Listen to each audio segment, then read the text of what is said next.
I have a patient I will never forget. 71 years old. Retired schoolteacher from outside Nashville. She walked her neighborhood every morning before the dew dried. Sharp, cheerful, proud of her health. Her blood pressure was fine. Her cholesterol was fine. She was not eating fast food, not drinking soda. She was doing everything right, by every doctor who had ever seen her. And every single morning, she walked into her kitchen and reached for the same thing. Something she had eaten for over 40 years. Something a physician had told her was a smart choice for her age. Something that is sitting in your kitchen right now. For 14 months, her fasting blood sugar climbed, slowly, then faster. A second medication in October. Blurring vision by February, just enough to notice at night while reading. A new tingling in her feet, another dosage adjustment. Nobody asked about her kitchen. Nobody asked what she was eating at 6:47 every morning before the rest of the world woke up. When I sat down with her the first time, I did not start with her labs. I walked through her entire morning, minute by minute, and I asked her to tell me exactly what she ate before that walk. She told me. I recognized it immediately. I have seen it across 2 decades of reviewing metabolic research in adults over 60. More times than I can count. I told her what I am going to tell you today. We need to talk about that. My name is Dr. Savannah Blair. I do not sell supplements. I do not have a program. What I have is 20 years inside the peer-reviewed metabolic and endocrine research, built specifically around adults over 60, not averages, not younger populations, people in their 60s, 70s, and 80s, and a deep frustration with how rarely that research reaches the conversations that actually matter. The one happening in your kitchen every morning. What she was eating was not junk food, not processed in any way most people would recognize. It carried health claims. It had been recommended by a physician. It is marketed specifically toward older adults who are trying to do the right thing. And in a body over 60, during the precise morning window when cortisol is highest and insulin sensitivity is at its lowest point of the entire day, it was functioning as a metabolic ambush, quiet, consistent, cumulative, invisible, until it was not. This is not about sugar, not the obvious kind. This is about 5 kitchen staples. Trusted, recommended, heavily marketed, that the science has clearly documented, and that your 15-minute appointment has almost never honestly addressed. Stay with me through all 5. Number 3 stops people cold. Most have eaten it every morning for 30 years believing it was protecting them.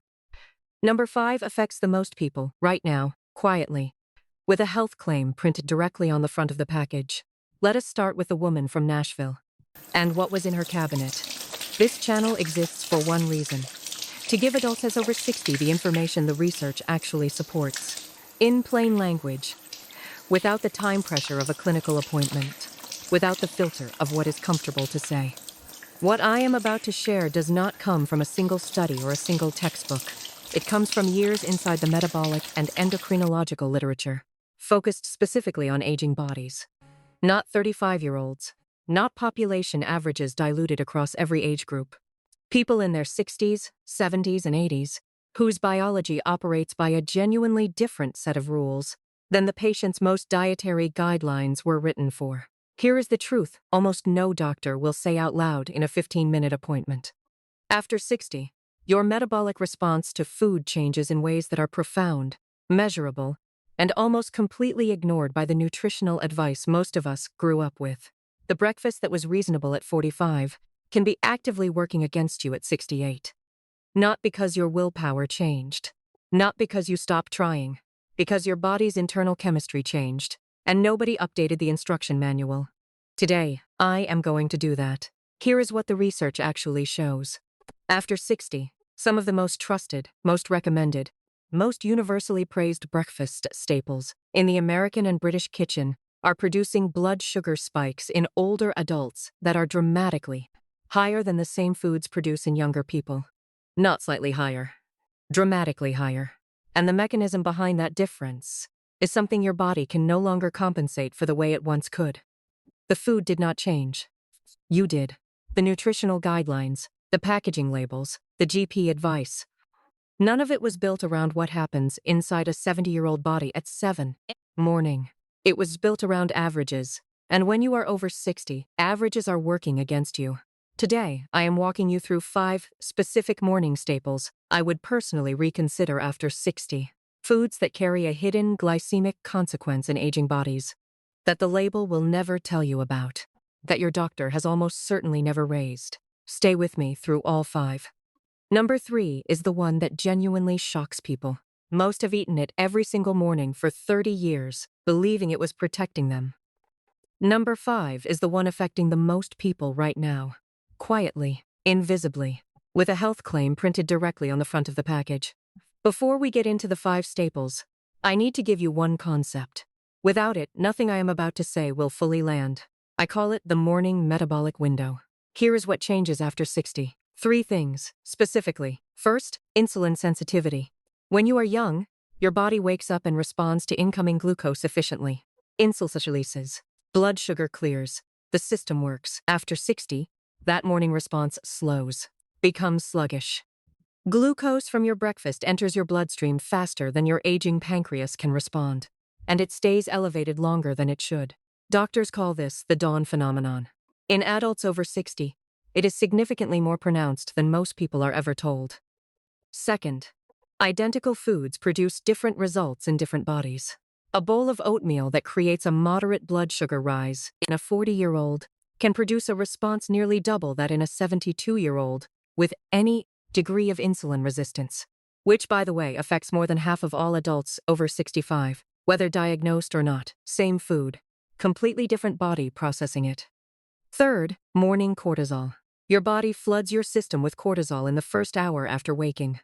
Cortisol's job is to raise blood sugar, give you energy. That is normal. That is healthy. But when you layer a high glycemic breakfast on top of an already cortisol-spiked system, the combined blood sugar surge pushes well beyond what your body can manage gracefully. 2 forces hitting simultaneously, a metabolic collision, quiet, invisible, every single morning. That is the morning metabolic window, a specific, predictable, biology-driven period of vulnerability that begins the moment you open your eyes. And that makes your first meal of the day far more consequential after 60 than it has ever been before. Keep it in mind, because every item on this list becomes significantly more serious once you understand the window it is landing in. Before we get into the 5 staples, I want to hear from you. Drop a comment right now. Tell me your name and where you are watching from. Your city, your state, your country. I go through every single comment personally. I genuinely want to know who is in this community. And while you are down there, tell me what your typical breakfast actually looks like. What is the first thing you reach for in the morning? Because based on what I am about to share, your answer may surprise you before this video is over. Staple number 1, instant oatmeal. Let me tell you about Robert. 73 years old, retired civil engineer from outside Birmingham, Alabama. Meticulous man. Tracked his medications in a spreadsheet. Never missed a follow-up appointment. When his doctor flagged his blood sugar 5 years ago, Robert acted immediately. Cut the bacon. Cut the white toast. Switched deliberately, carefully, proudly to instant oatmeal every single morning. Plain. Sometimes a little honey. He had read that oats were heart healthy. He had done his homework. 18 months later, his A1C had not improved. It had climbed. His doctor increased his medication. Robert could not understand why. He was doing everything right. Nobody looked at the oatmeal. Here is what the research shows, and what the packaging will never tell you. There is a fundamental difference between whole rolled oats and instant oatmeal that goes far beyond processing time. When oats are cut into fine, pre-cooked flakes, the cellular structure of the grain breaks down. The fiber that normally slows carbohydrate digestion, the entire reason oats earned their healthy reputation, is compromised. The grain has essentially been pre-digested before it ever reaches your mouth. The glycemic index tells a story most people never see. Whole steel-cut oats, roughly 55, moderate, manageable. Instant oatmeal, between 74 and 83 depending on the brand. Firmly in white bread territory. Flavored varieties sit even higher once you count the added sugars hiding behind names like maltodextrin, dextrose, and evaporated cane juice. For a 35-year-old with healthy insulin sensitivity, that difference is recoverable. For a 73-year-old whose morning cortisol is already elevated, whose insulin response is already sluggish, whose blood sugar is already compromised, that bowl of instant oatmeal is not a healthy breakfast. It is a glucose delivery system, arriving at the worst possible moment, inside the worst possible window.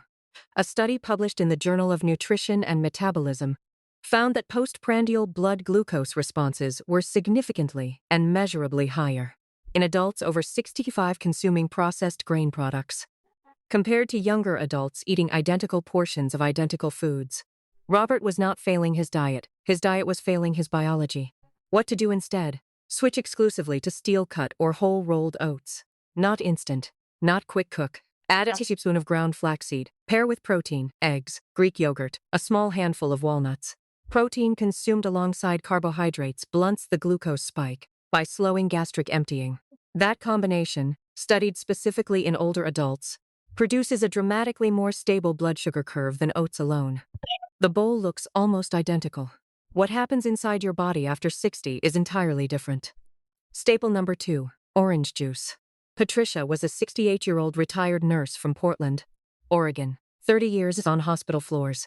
She had watched what poor lifestyle choices did to the human body, up close, repeatedly, and made a private promise she would never be that patient. She exercised 4 days a week, watched her sodium, took her vitamins, and every single morning, she poured herself a tall glass of orange juice. Not a guilty pleasure, a health decision. Vitamin C, potassium, natural fruit. She had been drinking it since childhood and had never once been given a reason to stop. At 68, her doctor noticed her fasting blood sugar was consistently elevated. Triglycerides climbing, fluid retaining in her lower legs. Nobody asked about the orange juice. Here is what the research shows. 8 ounces of standard orange juice contains 26 grams of sugar. That is within striking distance of a can of cola. The word manufacturers have hidden behind for decades is natural, naturally occurring fructose. And that one word, in the minds of most consumers, and many physicians, has made orange juice feel categorically safer than soda. It is not. When you eat a whole orange, the fiber slows sugar absorption. The glucose enters gradually. Insulin has time to respond. The spike is blunted. When you drink the juice, that fiber is gone. Completely. What remains is a concentrated sugar solution with almost nothing to slow it down. A study in the British Medical Journal tracking over 180,000 adults found that regular fruit juice consumption, not soda, not candy, fruit juice, was associated with significantly increased risk of type 2 diabetes. Whole fruit consumption was associated with reduced risk. Same fruit, radically different metabolic outcome. The fiber was the entire difference. Now layer in the morning metabolic window. Patricia was drinking 26 grams of fast-absorbing sugar on a completely empty stomach during the precise window, when her cortisol was highest, and her insulin sensitivity was at its daily low, every single morning. For years, the glass that felt like health was functioning like a metabolic accelerant. And after 60, the body cannot absorb that hit and recover quickly. Blood sugar stays elevated longer. The pancreas works harder. Triglycerides rise as the liver converts excess glucose into fat. The damage accumulates silently, across months, across years, before it ever appears on a lab report. What to do instead? Eat the whole fruit. One orange delivers the same vitamin C, potassium, and folate, with roughly half the glycemic impact, because the fiber is intact and doing its job. If you want something to drink, add a few slices of fresh orange or lemon to warm water. You get the flavor. None of the sugar surge. Patricia was a nurse with 30 years of clinical experience. Nobody had told her either. Staple number 3, whole wheat bread. Dennis was 76, retired firefighter from Columbus, Ohio. When his doctor flagged his blood sugar at 71, Dennis didn't panic. He acted. Threw out the white bread immediately. Switched entirely to whole wheat. Read every label. Made sure the word whole was the first ingredient every single time. 2 slices every morning. Sometimes peanut butter. Sometimes jam. He felt good about it. He felt like he was doing the right thing. For 4 years, Dennis did the right thing. His blood sugar never came down. Nobody questioned the bread. Here is what the research shows. And this is the item that stops people cold. Whole wheat bread has been the central pillar of responsible eating advice for 40 years. The food pyramid, the dietary guidelines.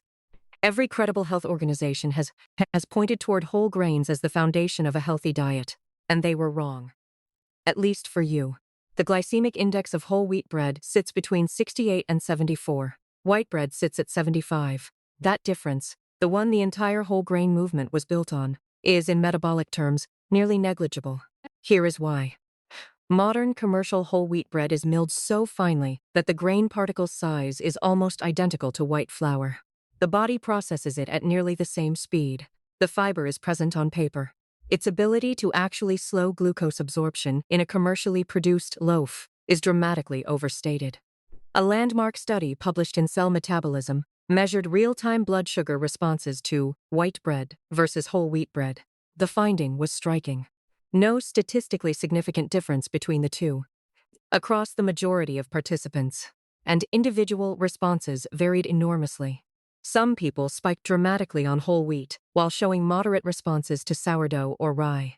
For adults over 60, already dealing with compromised insulin sensitivity, elevated morning cortisol, and blood sugar that stays high longer after every meal, 2 slices of whole wheat toast is delivering a glucose load the aging metabolic system is poorly equipped to handle, regardless of what the packaging says. Dennis wasn't making a bad decision. He was making a decision based on information that was never updated for his age or his biology. What to do instead? The research points clearly toward 2 alternatives that behave fundamentally differently in the body. Authentic sourdough. Not sourdough-flavored commercial bread, but traditionally fermented sourdough made with a live culture. The fermentation process partially breaks down the starches before you eat it, producing a significantly lower and slower glycemic response. Pumpernickel rye, made from whole rye kernels rather than milled flour. Dense, coarse, and genuinely different at the structural level in ways that commercial whole wheat is not. Portion matters too. 1 slice of authentic sourdough, paired with 2 eggs, produces a blood sugar curve in adults over 60 that is dramatically more stable than 2 slices of whole wheat eaten alone. The protein slows gastric emptying. It blunts the spike. It gives the aging insulin response time to catch up. Dennis had been doing the right thing for 4 years. He had simply been given the wrong definition of right. Staple number 4. Low-fat flavored yogurt. Sylvia was 69, retired accountant from Manchester, England. When her GP told her blood sugar was trending the wrong direction, she went home and overhauled her refrigerator the same week. Out went the full-fat cheeses. Out went the butter. In came what she had been told, repeatedly and confidently, was one of the smartest choices an older adult could make. Low-fat yogurt, fruit-flavored. She bought the brands with the most health claims on the front. Live cultures, probiotic, reduced fat, high protein. She ate it every morning for 2 years. Her blood sugar continued to climb. Nobody looked at the sugar content on the back of the container. Here is what the research shows. The low-fat movement of the 1980s was built on a simple premise: remove the fat, improve the health outcome. What it failed to account for was what manufacturers replaced the fat with. Fat carries flavor. Strip it from yogurt and the product becomes thin, sour, and unpalatable.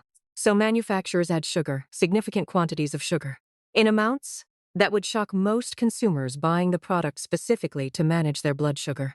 A standard 6-ounce serving of low-fat flavored yogurt contains between 17 and 26 grams of added sugar. Some of the most heavily marketed probiotic varieties sit at the higher end. The live cultures on the label are real. The probiotic benefit is genuine, and it is arriving inside a vehicle that is metabolically almost indistinguishable from dessert. A study in the European Journal of Clinical Nutrition examining breakfast choices in adults over 65 found that low-fat flavored yogurt produced blood sugar spikes comparable to sweetened breakfast cereals. A finding that was almost universally unexpected by the participants themselves, many of whom had switched to yogurt specifically to avoid that response. Now apply the morning metabolic window. Sylvia was eating 20 or more grams of added sugar on an empty stomach during the window when her cortisol was highest and her insulin sensitivity was at its daily low. Every morning, for 2 years, the probiotic cultures were working. The metabolic vehicle they were delivered in was quietly undermining everything else she was trying to do. And here is the cruelest part. Sylvia wasn't eating something she felt guilty about. She was eating something she felt proud of, something she had researched, something she had chosen deliberately. That confidence meant the yogurt was never questioned, never examined, never connected to the numbers that kept moving in the wrong direction. The trusted food that never gets scrutinized because it carries the right language on the label, is exactly what makes this so dangerous for adults over 60. What to do instead? Plain full-fat Greek yogurt is a fundamentally different product in every way that matters metabolically. The fat slows digestion. Protein runs 17 to 20 grams per serving, compared to 6 to 9 in most low-fat varieties. Added sugar is 0. The glycemic response it produces in older adults is dramatically more stable than any flavored low-fat alternative on the market. If the tartness is a barrier, add flavor yourself. A handful of fresh berries, a teaspoon of cinnamon, a small drizzle of raw honey, a teaspoon, not a tablespoon. You control what goes in. The label no longer does it for you. Sylvia made the switch. Within 6 weeks, her fasting blood sugar dropped measurably for the first time in 2 years. Not because she worked harder, because she finally had accurate information about what she was actually eating. Staple number 5. Breakfast cereal marketed to seniors. Gerald was 74. Retired high school principal from Edinburgh, Scotland. Thoughtful, well-read, deeply skeptical of anything that felt like a fad. When his doctor raised concerns about his blood sugar 3 years ago, Gerald didn't panic. He researched. He made what he was completely certain was the most defensible breakfast choice available to a man in his situation. A cereal specifically marketed to adults over 50. A heart on the packaging. Endorsed by a national health organization. Words like wholesome, fortified, and clinically studied on every surface of the box. Recommended serving size. Measured precisely. Low-fat milk. 2 years later, he was on a second blood sugar medication. His daughter, a pharmacist, finally sat down with him one afternoon and turned the box around to the nutritional panel on the back. Gerald had never looked at the back of the box. He had trusted the front. Here is what the research shows. Senior-targeted breakfast cereal is one of the most aggressively marketed segments in the entire food industry. These products are designed and packaged to communicate health, safety, and clinical credibility to the exact demographic most vulnerable to their primary ingredient, refined carbohydrates and added sugar dressed in the language of medicine. A comprehensive analysis in the British Medical Journal, over 400 breakfast cereals, found that products marketed toward health-conscious, older consumers contained only marginally less sugar than standard cereals, while carrying dramatically more health-forward language on the packaging.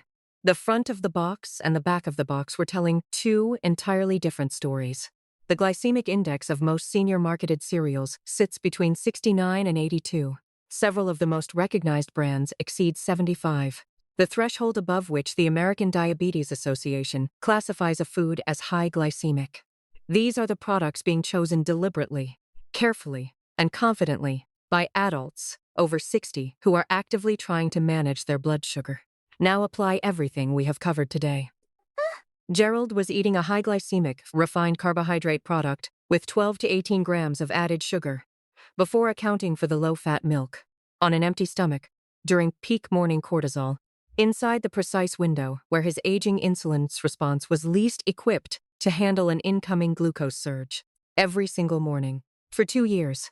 The box told him he was making a smart choice. His biology experienced something else entirely. There is one more mechanism at work here, and it affects older adults disproportionately. Refined grain cereals, even those fortified with vitamins and fiber, are processed at temperatures and pressures that fundamentally alter their starch structure. The technical term is gelatinization. The starch granules swell, rupture, and become almost instantly available for conversion into glucose the moment digestion begins. No structural barrier remains. The body doesn't have to work to break this food down. It hits the bloodstream rapidly, completely, and in a volume a 74-year-old pancreas is simply not designed to absorb gracefully. A study in diabetes care examining postprandial responses specifically in adults over 70 found that refined breakfast cereals, including several marketed explicitly as heart-healthy, produced blood sugar elevations that persisted measurably longer in older subjects than in younger controls. Eating identical portions, the aging body doesn't just spike higher, it stays elevated longer. And that extended elevation, repeated daily across months and years, is precisely the chronic glycemic exposure researchers associate with accelerating insulin resistance, cardiovascular strain, and cognitive decline. Gerald was not careless. He was not uninformed. He was deceived by packaging designed by professionals whose expertise is not nutrition, it is persuasion. What to do instead? 2 whole eggs produce a glycemic response of nearly 0, while delivering complete protein, choline for brain health, and natural fats that slow gastric emptying throughout the morning. Pair them with half an avocado and a small portion of smoked salmon, and you have a breakfast that keeps blood sugar stable, satiety high, and the morning metabolic window closed against the glucose surges that have been quietly doing damage every day. If eggs aren't an option, plain full-fat Greek yogurt with a handful of mixed nuts and fresh blueberries.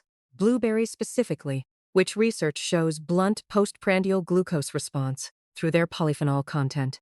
Gerald made the switch. He threw away the box. Not because someone told him it was bad. Because someone finally showed him what was on the back of it. Your breakfast is not a small decision after 60. It is the first metabolic event of your day. Landing in the most vulnerable window your biology creates. What you put in that window matters more than most people are ever told. And now you have been told. I promised you something practical before this video ends. Something you can use tomorrow morning. Not eventually. Not after more research. Tomorrow. 5 questions. Write them down. Put them in your phone. Stick them to your refrigerator door. These 5 questions will do more for your blood sugar after 60 than any supplement, any medication adjustment, or any amount of willpower applied to the wrong foods. Question 1. What is the fiber structure of this food? Intact or destroyed? Whole fruit or juice? Steel-cut oats or instant? Whole grain kernel or milled flour? Fiber being present on a label and fiber being structurally capable of slowing glucose absorption are 2 entirely different things. If the food has been significantly processed, assume the fiber has been compromised, regardless of what the front of the packaging claims. Question 2. What is the added sugar content, and what does one realistic serving actually look like? Manufacturers are legally permitted to set serving sizes that bear almost no resemblance to what a normal human being pours into a bowl. Check the added sugar line specifically. Not total sugar, added sugar. Then pour what you would actually eat and compare it honestly to the label. For adults over 60 managing blood sugar, the American Diabetes Association recommends keeping added sugar at breakfast below 6 grams. Most of the staples we covered today exceed that in a single serving. Question 3. Is there a protein source in this meal? This question alone can transform the metabolic outcome of any breakfast. Protein consumed alongside carbohydrates slows gastric emptying, the rate at which food leaves your stomach and enters your bloodstream. That delay blunts glucose spikes. If your breakfast contains no meaningful protein, the carbohydrates you are eating arrive with nothing to slow them down. Add eggs, Greek yogurt, nuts, or smoked fish. The curve changes immediately. Question 4. Am I eating this on a completely empty stomach? The order in which you eat matters more than most people realize. Research in diabetes care found that eating vegetables or protein before carbohydrates, even at the same meal, produced significantly lower blood sugar responses than eating carbohydrates first. Eat the protein component first. Give your digestive system something to work with before the glucose load arrives. Question 5. Would I eat this at dinner? Or does it only feel acceptable because it's called breakfast? A bowl of cereal at Sweet and Seven's morning feels responsible. The same bowl at 7 in the evening feels like dessert. The metabolic impact is identical. The only difference is, the cultural permission breakfast has been given to deliver sugar in ways we would never accept at other meals. After 60, that cultural permission is costing people their health. Slowly, quietly, almost always attributed to something else entirely. Any physician who genuinely understands metabolic aging will welcome these questions. They will appreciate that you came prepared. And if your doctor dismisses them, if they tell you your breakfast choices are irrelevant to your blood sugar trajectory, that is important information, not about your breakfast. About whether that doctor is the right partner for the next chapter of your health. Everything we covered today points toward something larger than 5 breakfast foods. It points toward a fundamental mismatch between the nutritional information most of us were given and the biological reality of the body we are actually living in after 60. The dietary advice that shaped how we eat, the food pyramids, the low-fat guidelines, the whole grain recommendations, the juice counts as fruit assumptions, was built when the primary research subjects were younger adults. The studies were faster, cheaper, and easier to run on populations without the metabolic complexity that comes with age. The conclusions became gospel. They went on packaging. They went into school curricula. They were repeated by physicians in 15-minute appointments for 40 years. Nobody was lying. The science was simply incomplete. And the gap between what that science covered and what your body actually needs after 60 is the gap that has been quietly widening on your lab reports every year. Here is what I need you to carry beyond this video. There is a difference between nutrition advice designed for a young body managing short-term health and nutrition science built around what an aging body needs to protect the decades it still has ahead. After 60, the goal of every meal should not be to follow a guideline written for someone 30 years younger than you. It should be to work with the specific biology you have right now. Your insulin sensitivity, your cortisol patterns, your pancreatic reserve, the body you are actually in. The best metabolic physicians share one consistent philosophy. They treat the aging body not as a declining version of a younger body, but as a distinct biological system with its own rules, its own requirements, and its own remarkable capacity for recovery when given the right conditions. Hold on to that last part, because everything we discussed today, the blood sugar spikes, the insulin resistance, the quiet metabolic damage accumulating over years, the research is clear that none of it is irreversible. Dietary changes in adults over 60 produce measurable improvements in fasting blood sugar, insulin sensitivity, and cardiovascular markers faster than most physicians expect. Not over years, over weeks. Gerald threw away the cereal box. Patricia stopped pouring the juice. Sylvia turned the container around and read what was actually in it. Dennis learned that whole wheat and genuinely low glycemic bread were not the same thing. None of them needed a prescription change to see results. None of them needed a dramatic life overhaul. They needed accurate information applied to the one meal of the day that lands in the most metabolically vulnerable window their biology creates. You have that information now. You have the right to know what your breakfast is actually doing inside your body after 60. You have the right to make decisions based on science built around your age, your biology, your specific metabolic reality, not a population average that was never designed to represent you. The food industry has had decades to shape what you reach for first thing in the morning. The research has been quietly telling a different story. Today, that story belongs to you. If this video gave you a genuinely new way to think about what is happening inside your body every morning after 60, if something on this list made you look at your kitchen differently than you did an hour ago, please subscribe. Every week I publish videos exactly like this one, practical, specific, evidence-based, built entirely around the biology of adults over 60, not general health advice, not recycled guidelines written for younger bodies. Information that is actually relevant to where you are right now. Hit subscribe and turn on the bell notification. Because next week I am covering something that affects blood sugar just as significantly as everything we discussed today. And it has nothing to do with food at all. You will not want to miss it. Leave a comment right now and tell me this.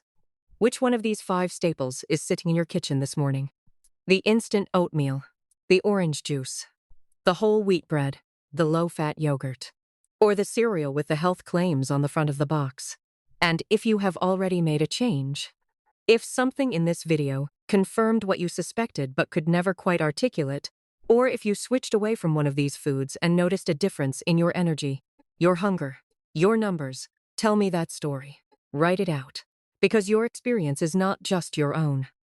It is exactly what someone else in this community needs to read before their next breakfast, before their next doctor's appointment, before another year passes, with numbers moving in the wrong direction, and nobody asking the right questions. This community exists because the 15-minute appointment was never enough. The conversation that should be happening in every GP surgery and every primary care office is happening here instead. Between people who are paying attention and refusing to accept that declining health after 60 is simply inevitable. It is not inevitable. You just proved that by watching this far. Take care of yourselves. I will see you in the next one.